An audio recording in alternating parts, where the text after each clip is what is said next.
All right. As everybody can see, I am kind of masked up and yeah, busy. Working on actually laser engraving some Moscow Mule mugs for Webb's Grainworks for their naughty vodka, which is a nautical themed vodka. So they're a distiller slash brewery that is here in Orange County, California. So working on a batch of these guys, and so I did some testing and analysis and figured out how to best like get the throughput working for these Moscow Mule mugs to get them laser engraved with the Naughty Vodka logos. And so we're got everything kind of dialed in, and we're actually getting right into production now. So it's going pretty good. As you can see over here, we have the Naughty Vodka logo, and then on the workbench is our X-Tool D1 Pro 2.0 with the 40-watt module. It looks a little different because it's like mine has the extension rails on there for larger pieces of equipment to get run through. So I still have my 10-watt module, and I still have my X-Tool D1. The D1 actually was really difficult, or the F1, excuse me, the F1 was actually really difficult to work through. The 1064 IR module just did not react well with how shiny the copper mug was. And so, and then the 10-watt module, 10-watt blue diode module just could not get through the dry moly lube that we're using for these Moscow Mule mugs. And so it's been a little bit of trial and error, but we're back into production as it stands right now. Everything seems to be going really well so far. So yeah, we might dial in some of the settings on it to make it have a little bit better fidelity. But our turn time per side right now per mug is 7 minutes and 28 seconds per side, with a total throughput of about 15 minutes per mug, which we kind of are delaying right now because I'm just like jabbering on. So, and then I probably go and pull up the chat, even though I've never actually had anybody in the chat that I've chatted with, but we'll do that anyway. So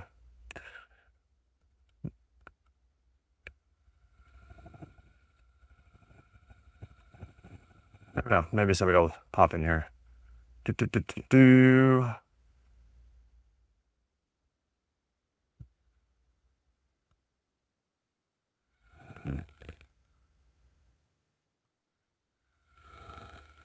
Trying so it doesn't sit on. Oh, there it is. I'll throw this out.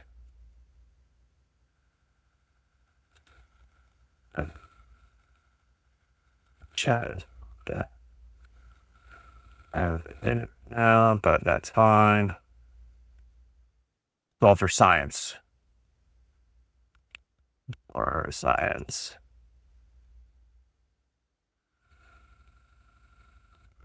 Visible science.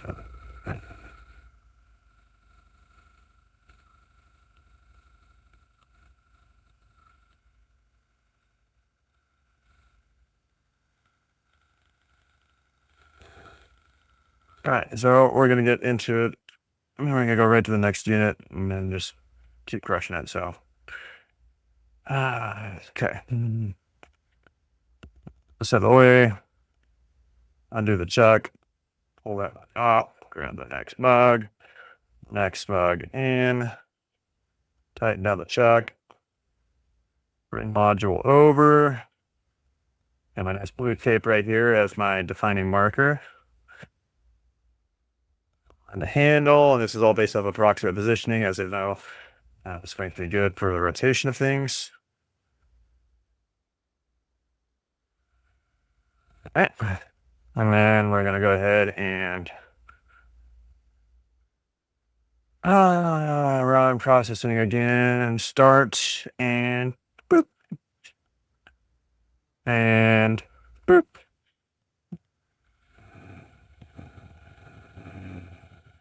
I should need to get a better mask.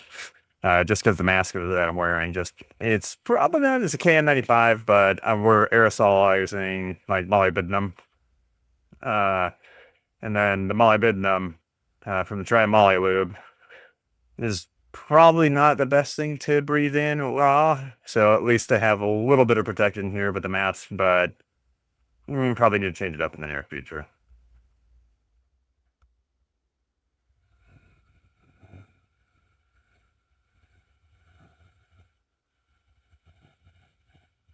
I should probably take a camera and put a camera on that side so you can watch a little bit easier, but whatever. It's not that important as it stands right now. It's just a laser that's running. We'll probably optimize it over the next couple days or so to get some better fidelity on image capture of what's actually happening at the laser head. But with the molybdenum, it's might not be easy to pick it up on here, but you can kind of, and it's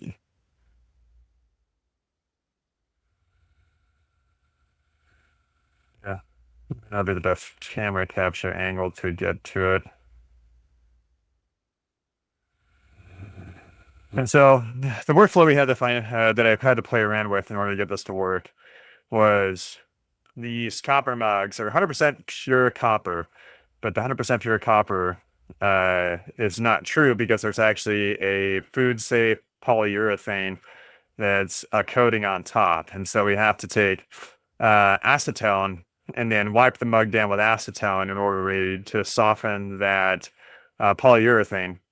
And then we take we dry it, then we take a light coat of molybdenum, spray it on, and then we use isopropyl alcohol to actually kind of get that in there for the deep grooving, as well as remove excess molybdenum. And then we come back through and we spray a second colored molybdenum on top as the etch coat. And so basically we're doing a strip coat, a primer coat, and then the engrave coat.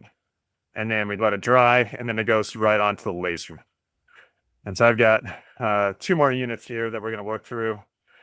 Did a bunch of testing with and it's gonna be really hard to see. Maybe we can get it to pop up on a different camera, but you might be able to start to see the checkerboard pattern. Yeah, you can see the checkerboard pattern here, and that checkerboard pattern correlates with speeds and power of the laser. And then we did some dry runs, and it's really hard to see with this lighting and how reflective the mug is, but trying to get this to etch in there, and you can see some of the lettering, but it's a little difficult. But this is all testing and evaluation until we figure out the speed and power settings to get it done. And so with the 40-watt module, it turned out that the best operable settings that I came up with was 110 millimeters a second at full 100% throughput power on the 40-watt D1 laser head. So yeah, so far so good. I'm gonna let this thing run through its next little bit, and then we'll see how it comes out after engraving. We've got 12 more units to go once these ones are finished up. And so ended up losing 2 to destructive testing just to figure out settings. And so our total production run that we're going to have to go back to webs is, oh gosh, what is it? 12, 16 units. So 16 units, not too bad. And then we'll start looking at, how can we, continue to capitalize on it and maybe make that a profitable item that can be sold at the web screenworks little shop at. So yeah, we're just going to let this thing go and then rotate out as needed, and I'm going to turn the mic off. So yeah, thanks for sticking with me.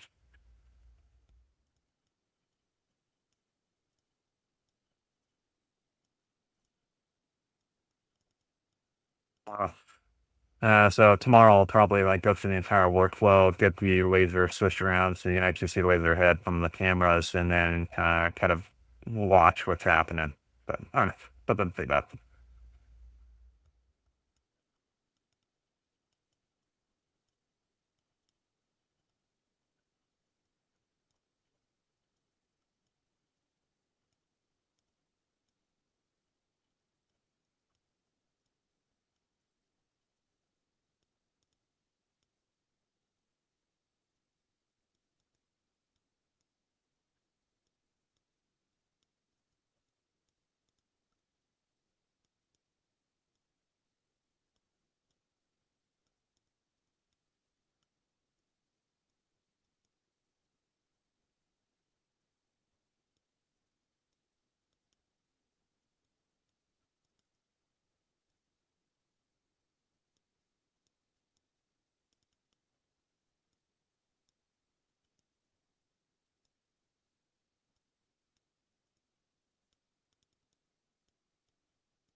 There's a couple things that I noticed out of some of them, and that's just like, having the molybdenum coating like really, really well on there, because one of them had some interference issues is what it looked like. Where it just got burned out of the dots and it didn't like make a good engraving, which is fine. I mean, a little trial and error going on, but one of the things that I've done with some of them is making sure that it's gonna be bonded really well. So taking a heat gun to it and really warming the unit up after spraying it with the molybdenum. I have the laser and the heat gun on the same circuit, so I don't really run both at the same time. But taking a heat gun to it to make sure that the